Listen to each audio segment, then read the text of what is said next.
जंगल के बीचों बीच एक छोटा सा गांव था जो चारों ओर से हरे भरे पेड़ों के बीच घिरा हुआ था। इस गांव का नाम था सुकूनपुर। गांव के लोग बेहद शांत और मिलनशील थे। लेकिन एक दिन गांव में एक अजीब घटना घटी जिसने सभी गांव वालों को चौंका दिया।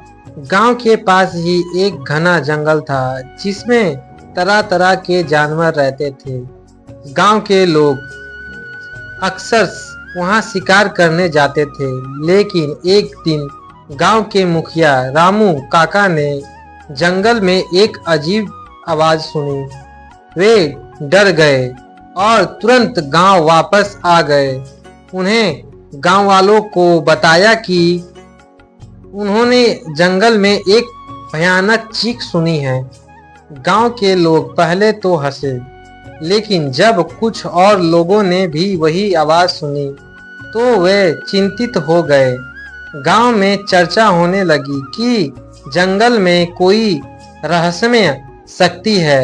कुछ लोगों ने तो भूत प्रेत का नाम दिया तो कुछ ने इसे कोई बड़ा जंगली जानवर बताया। रामू काका ने गांव वालों को समझाया कि हमें डरना नहीं चाहिए और इस रहस्य का पता लगाना चाहिए।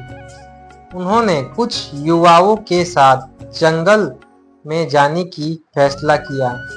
वे सब अपने अपने हथियार लेकर जंगल की ओर चल पड़े। जंगल में घुसते ही उन्हें वही भयानक आवाज फिर से सुनाई दी।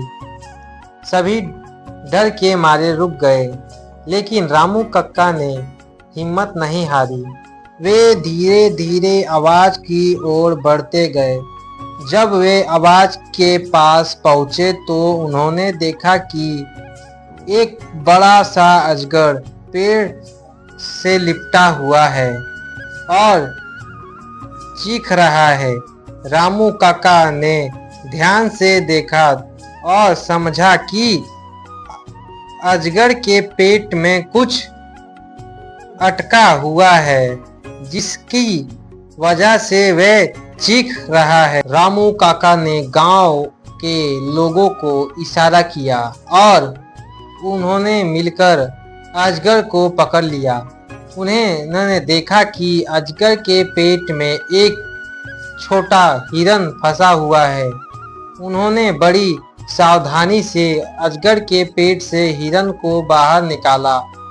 अजगर ने राहत की सांस ली और जंगल में वापस चला गया।